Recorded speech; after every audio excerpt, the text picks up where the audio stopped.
One of Fernando's colleagues in the lab is standing to my left, your right. Dr. Maxwell joined us from Mass General Hospital, where she has been involved in neurodegenerative research for many years.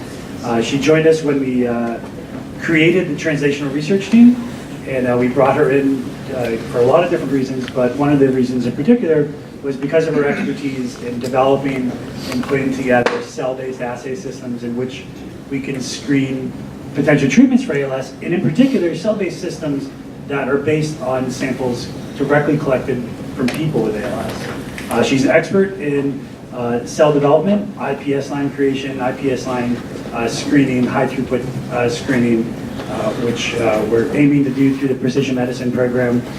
She is going to talk for the next 15 minutes about some of the work that we're doing on PMP on the cell side, and we'll take a couple of questions after that. Please join me in welcoming Dr. Maxwell. Thank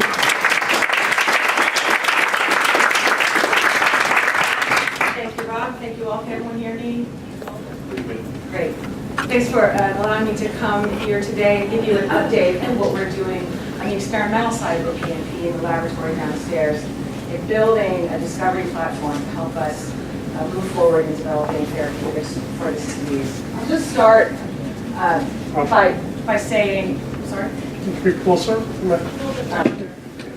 Louder.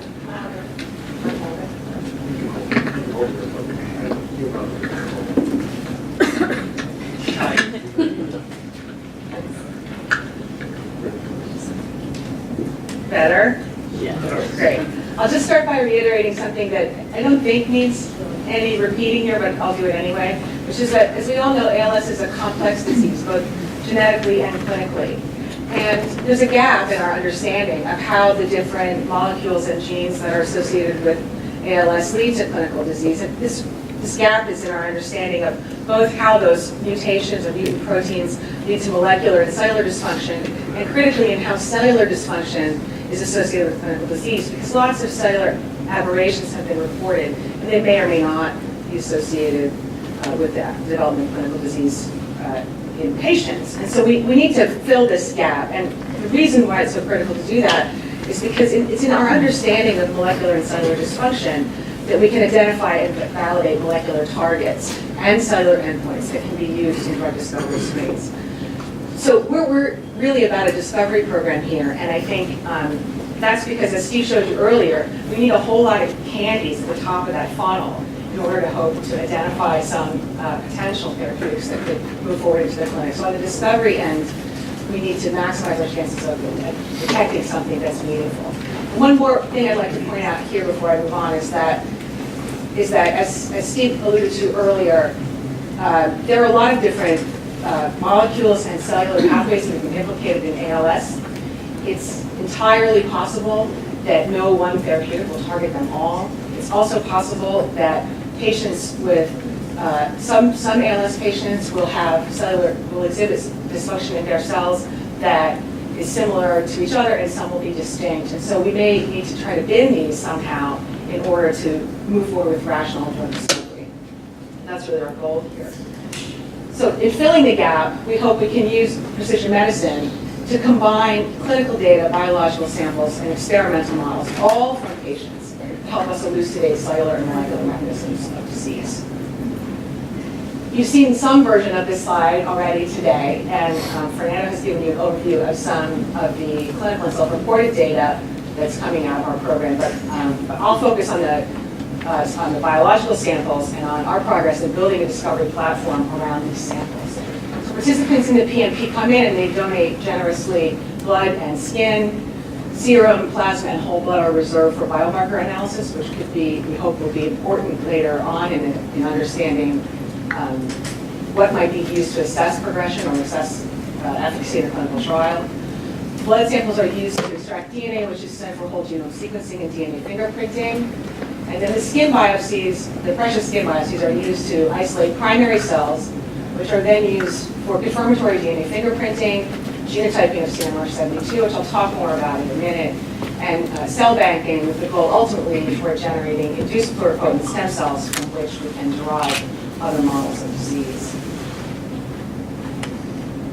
I'm happy to say that we've made quite a bit of progress to date. So our initial targeted enrollment for the first phase of the program was 300 individuals, and to date we've collected biopsies and blood samples from 280 people.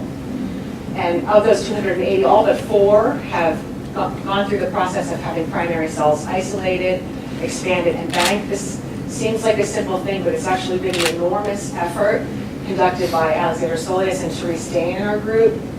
And now that this phase of the primary cell collection and isolation is slowing down somewhat as we near the end, we've been able to move on under Alexa's guidance to generating stem cell lines from those patients. And as of the end of this month, which is now, Alexa has reprogrammed 32 patients to iPSCs, and we are on track to expand that number by another 20 by the end of the year.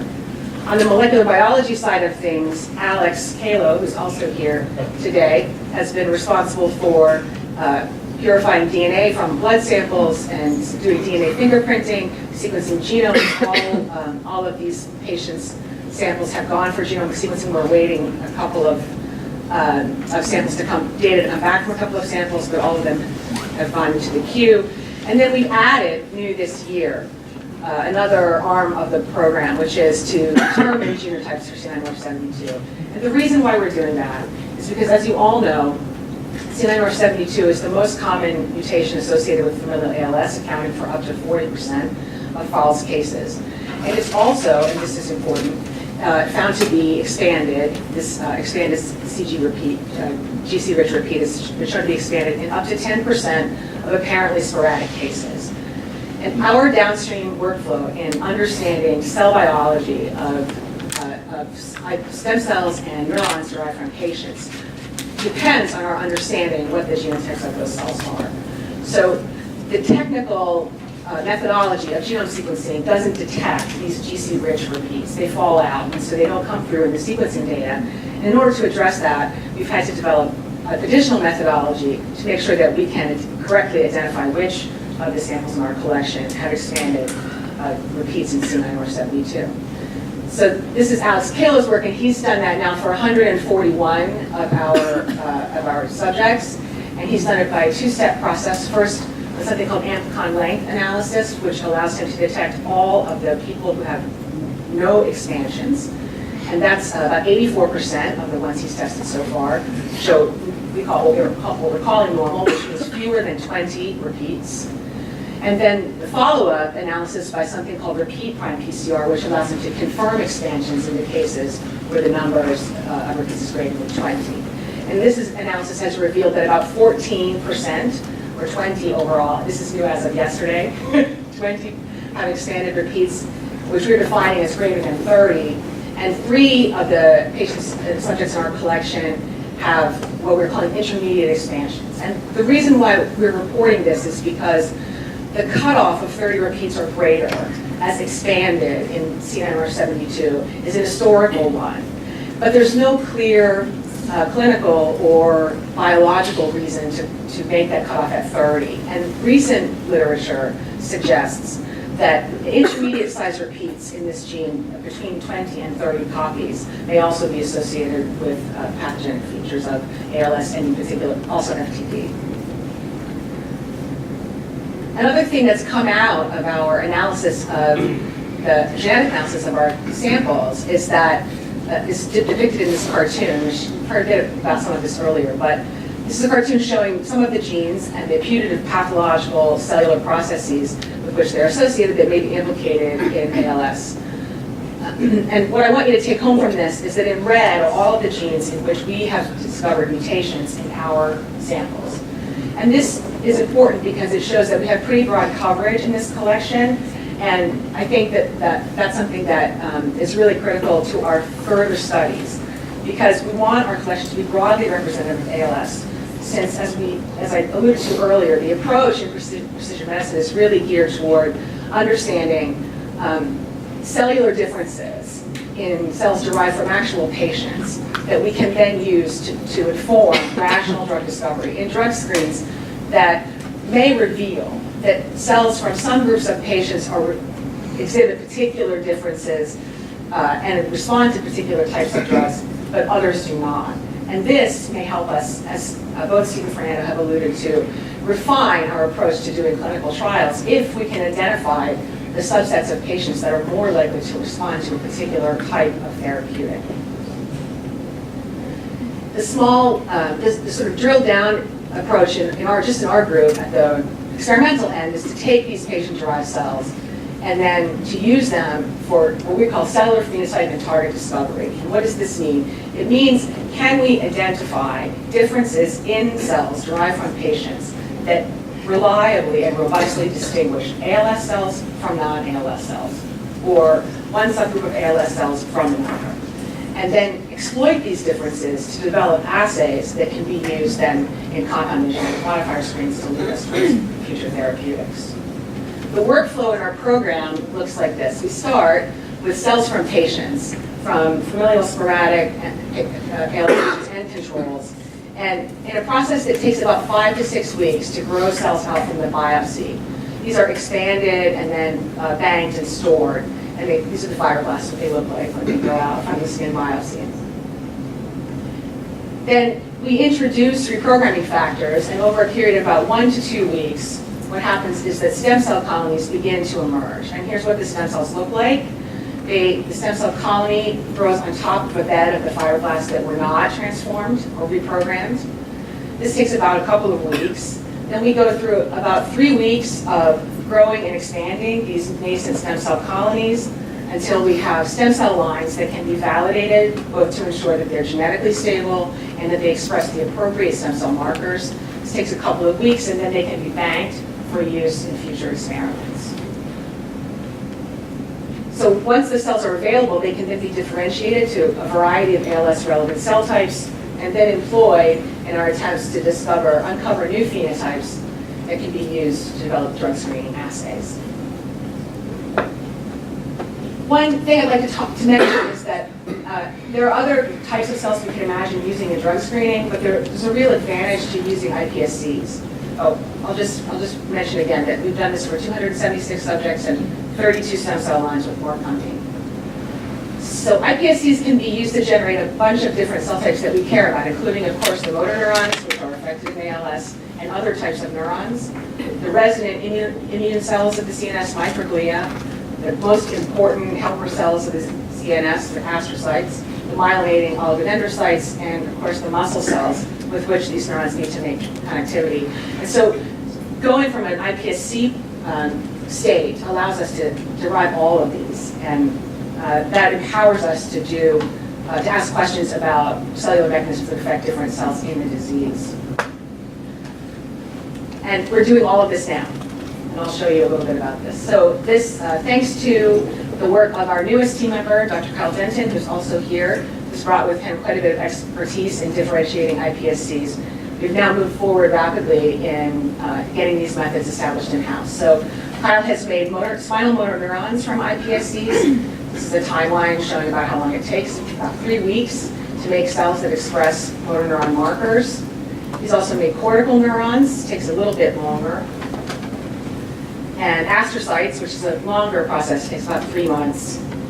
And these have all been done already. And now in progress are methods to generate microglia and oligodendrocytes, the myelinating cells, and myocytes. And what I want to mention is that the red lines on each of these timelines indicate a place at which progenitor cells can be banked and stored, and then taken out of the freezer for downstream assays. And the importance of that is that it can accelerate our downstream experimentation because we don't have to start from the beginning every time we want to try to do an assay in a different type of cell. So while Alexa has been working furiously to reprogram patient stem cells, Kyle has been developing all of these methods in our control cell lines. And that includes a wild type cell line, iPSC line that was made in the lab, and also in some key controls that we're using to start early phenotype discovery. And those are isogenic genome edited iPSC models. So what does this mean? So most people have heard of genome editing, but the short version of it is that genome editing employs enzymes that act as molecular scissors and cut DNA at specific sites, targeted sites in the genome. And the researcher can then replace the DNA at the cut site with virtually any sequence that one desires, including, for example, one can insert or repair an ALS-linked mutation. So why would we do this? We do it because it turns out that in early phenotype discovery, genetic heterogeneity among humans can make it complicated to understand which differences are due to the ALS state and which are due to all the other things that are different between one individual and another. And so it's also the case that individual cell lines can behave in distinct ways. So they don't all behave beautifully, experimentally speaking. So it's become kind of the gold standard in phenotype discovery in pharma to create some isogenic lines, take a well-behaved cell line, engineer in mutations that are relevant, and use these to power your early studies. So we're doing this, we've done this, and so we can generate isogenic lines so that all of the cells come from the same parental stock. They have the exact same genetic background, and the only thing that's different between each of the lines is the specific mutations that we engineer in. And then we can use these to uncover robust and quantifiable phenotypic differences between our ALS and non-ALS cells, and ask whether then the patient-derived cells can recapitulate these differences and which subsets do. And so we've done this now for a handful of mutations with more on the way. So that allows us to slot these genome-edited cells into the phenotype and target discovery phase while we're still deriving iPSCs from patients. The last piece I want to talk about very quickly is that all of this requires that we can scale up our productivity and our reproducibility. So in order to increase throughput and reproducibility in all of our efforts, we need a workspace that allows us to do that in an automated way. And we've done that, completed that this past year. We've built an automated cell biology workspace that includes labware access, a cell culture incubator, a robot arm, a liquid handler, imaging, automated imager and plate reader, and some more liquid handling pieces. All of it is enclosed in a cell, in a VL2 space that allows it to work for cell biology. And then if I can get this to work, this is a sped up video showing our robot moving plates around, reading barcodes, sending plates back to our robot, where things get pipetted quickly. And this both frees up investigators to do other types of experiments that are more laborious, and also increases our reproducibility, which is very important in the end when it comes to developing screening assays and executing them down the road. So thanks to this, Alex Kalo takes care of our robot. He made this video for us, for which I'm very grateful. So in summary, we've collected samples, done sequencing and fingerprinting, and generated primary cells for almost our entire targeted enrollment. We've got C9 genotypes for about half, not quite half of our participants. 32 cells have undergone iPSC reprogramming now, and we're on track for that number to be 50 by the end of 2016. We can make all kinds of other cells, motor neurons, cortical neurons, astrocytes, and others in the lab right now, and we're doing this using both isogenic and genome and patient iPSCs. We're making more isogenic genome-edited iPSC lines to complement the handful that we have already. And these have enabled us to already start phenotype discovery assays, which I hope we'll be able to tell you more about at the next time we meet. I think I mentioned almost everybody, but this is the translational research team at ALS TDI, all of whom have been involved in all aspects of this, and we're led by Maxwell, who's physically with us today. And I'll just close by saying, on behalf of the translational team and everyone else, thank you so much to all the patients, families, and volunteers who are participating in the PMP. Your involvement and support are what make everything we're doing in the laboratory possible.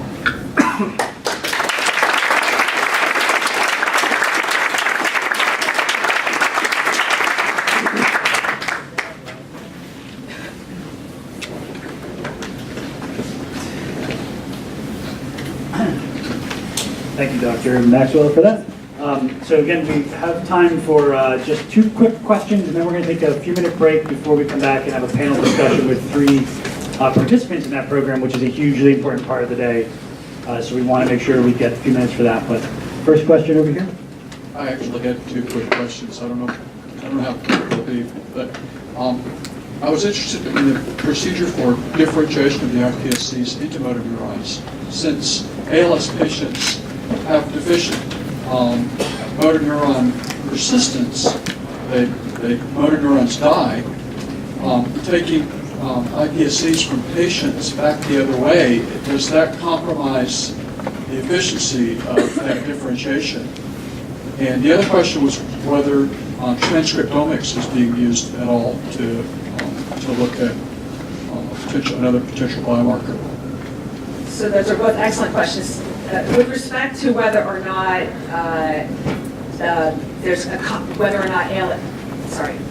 iPSCs from ALS patients are compromising their ability to differentiate into motor neurons, I think what you're asking.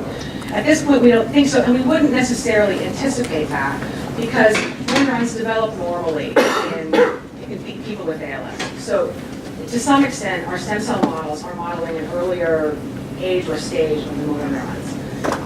There have been reports, and we may have some anecdotal ones to share at some point, but or Kyle may speak to this, that there are differences in the way that cells from various patients survive, from ALS patients survive or with various mutations survive, but nothing that we can speak to yet.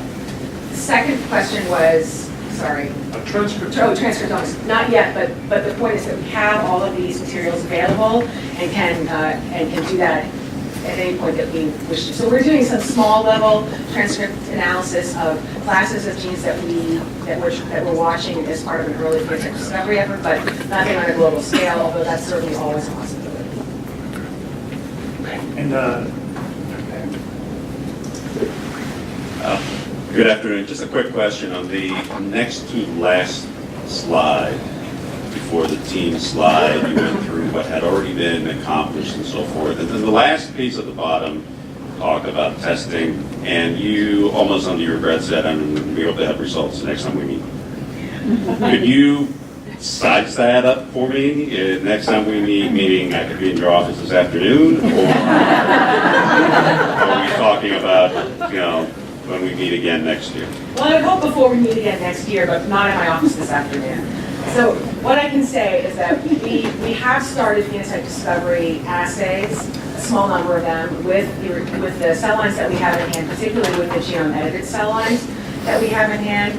And that's where we're trying to direct a lot of effort and energy right now. So it's early days in that process. We're very hopeful that we'll see some. We expect to see some things that have already been reported. We should be able to confirm those, which will validate our model systems. And then we have some additional ideas about where we'd like to go looking in the future. But we're equipped to look at both image-based cell readouts and other types of readouts. So we've sort of built the entire infrastructure to allow us to ask essentially whatever questions we can come up with, we hope. thank you, Michele. Thank you very much. We'll dive a little more into that question and others in the next part of the day. We're going to take just a 10-minute break now, so don't go far. Please make sure you're back here in 10 minutes for our panel discussion with